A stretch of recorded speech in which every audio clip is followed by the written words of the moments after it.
முதல் வாசகம். இம்மக்கள் உண்ட பின்னும் மீதி இருக்கும். அரசர்கள் 2ஆம் நூலிலிருந்து வாசகம். அதிகாரம் 4, இறைவசனங்கள் 42 முதல் 44 முடிய. அந்நாள்களில் பாகால் சாலிசாவை சார்ந்த ஒரு மனிதர் புது தானியத்தில் செய்யப்பட்ட 20 வார்கோதுமை அப்பங்களையும் தம் கோணிப்பையில் முற்றிய தானிய கதிர்களையும் கடவுளின் அடியவரிடம் கொண்டு வந்தார். எலிசா, மக்களுக்கு உண்ணக்கொடு என்றார். அவருடைய பணியாளன், இந்த 100 பேருக்கு இதை நான் எப்படி பரிமாறுவேன் என்றான். அவரோ, இவற்றை இம்மக்களுக்கு உண்ணக்கொடு, ஏனெனில் உண்ட பின்னும் மீதி இருக்கும் என்று ஆண்டவர் கூறுகிறார் என்றார். அவ்வாறே அவன் அவர்களுக்கு பரிமாற அவர்கள் உண்டனர். ஆண்டவரது வாக்கின்படி மீதியும் இருந்தது. இது ஆண்டவரின் அருள் வாக்கு. இறைவா, உமக்கு நன்றி. பதிலுரை பாடல். ஆண்டவரே, எல்லா உயிரினங்களின் விருப்பத்தையும் நிறைவேற்றுகின்றீர்.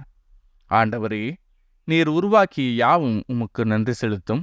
உம்முடைய அன்பர்கள் உம்மை போற்றுவார்கள். அவர்கள் உமது அரசின் மாட்சியை அறிவிப்பார்கள். உமது வல்லமையை பற்றி பேசுவார்கள். ஆண்டவரே, எல்லா உயிரினங்களின் விருப்பத்தையும் நிறைவேற்றுகின்றீர். எல்லா உயிரினங்களின் கண்களும் உம்மையே நோக்குகின்றன. தக்க வேளையில் நீரே அவற்றிற்கு உணவளிக்கின்றீர். நீர் உமது கையை திறந்து எல்லா உயிரினங்களின் விருப்பத்தையும் நிறைவேற்றுகின்றீர். ஆண்டவரே, எல்லா உயிரினங்களின் விருப்பத்தையும் நிறைவேற்றுகின்றீர். ஆண்டவர் தாம் செய்யும் அனைத்திலும் நீதியுடையவர். அவர் தம் செயல்கள் யாவும் இரக்கச் செயல்களே. தம்மை நோக்கி மன்றாடும் யாவருக்கும், உண்மையாய் தம்மை நோக்கி மன்றாடும் யாவருக்கும் ஆண்டவர் அண்மையில் இருக்கிறார். ஆண்டவரே, எல்லா உயிரினங்களின் விருப்பத்தையும் நிறைவேற்றுகின்றீர். 2ஆம் வாசகம். ஒரே எதிர்நோக்கு இருப்பது போல உடலும் ஒன்றே, ஆண்டவரும் ஒருவரே, திருமுழுக்கும் ஒன்றே. திருத்துதர் பவுல் எபேசியருக்கு எழுதிய திருமுகத்திலிருந்து வாசகம். அதிகாரம் 4, இறைவசனங்கள் 1 முதல் 6 முடிய. சகோதரர் சகோதரிகளே, ஆண்டவர் பொருட்டு கைதியாக இருக்கும் நான் உங்களை கெஞ்சி கேட்கிறேன். நீங்கள் பெற்றுக்கொண்ட அழைப்புக்கு ஏற்ப வாழுங்கள். முழு மனத்தாழ்மையோடும் கனிவோடும் பொறுமையோடும் ஒருவரை ஒருவர் அன்புடன் தாங்கி அமைதியுடன் இணைந்து வாழ்ந்து தூய ஆவியருளும் ஒருமைப்பாட்டை காத்துக்கொள்ள முழு முயற்சி செய்யுங்கள். நீங்கள் ஒரே எதிர்நோக்கு கொண்டு வாழ அழைக்கப்பட்டிருக்கிறீர்கள். ஒரே எதிர்நோக்கு இருப்பது போல உடலும் ஒன்றே, தூய ஆவியும் ஒன்றே. அவ்வாறே ஆண்டவர் ஒருவரே, நாம் கொண்டுள்ள நம்பிக்கை ஒன்றே, திருமுழுக்கு ஒன்றே. எல்லாருக்கும் கடவுளும் தந்தையுமானவர் ஒருவரே. அவர் எல்லாருக்கும் மேலானவர், எல்லார் மூலமாகவும் செயலாற்றுபவர், எல்லாருக்குள்ளும் இருப்பவர். இது ஆண்டவரின் அருள்வாக்கு. இறைவா, உமக்கு நன்றி. நற்செய்தி வாசகம். அனைவரும் வயிறார உண்டனர். யோவான் எழுதிய தூய நற்செய்தியிலிருந்து வாசகம். அதிகாரம் 6, இறைவசனங்கள் 1 முதல் 15 முடிய. அக்காலத்தில் இயேசு கலிலேய கடலை கடந்து மறுகரைக்கு சென்றார். அதற்கு திபேரிய கடல் என்றும் பெயர் உண்டு. உடல்நலம் அற்றோருக்கு அவர் செய்து வந்த அரும் அடையாளங்களைக் கண்டு மக்கள் பெருந்திரளாய் அவரை பின்தொடர்ந்தனர். இயேசு மலைமேல் ஏறி தம் சீடரோடு அமர்ந்தார். யூதருடைய பாஸ்கா விழா அண்மையில் நிகழவிருந்தது.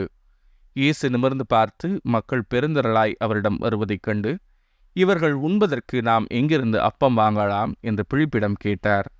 தாம் செய்யப்போவதை அறிந்திருந்தும் அவரை சோதிப்பதற்காகவே இக்கேள்வியை கேட்டார்.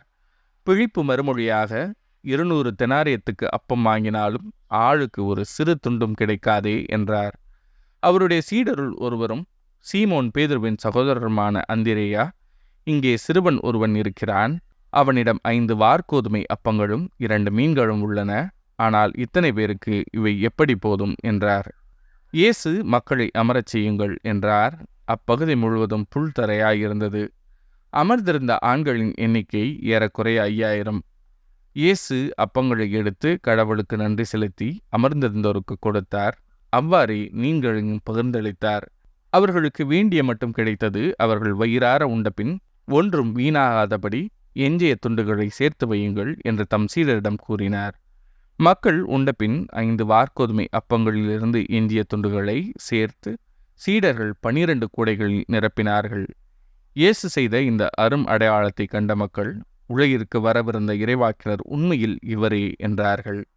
அவர்கள் வந்து தம்மை பிடித்து கொண்டு போய் அரசராக்கப் போகிறார்கள் என்பதை உணர்ந்து இயேசு மீண்டும் தனியாய் மலைக்குச் சென்றார். இது ஆண்டவரின் அருள்வாக்கு. கிறிஸ்துவே, உமக்கு புகழ்.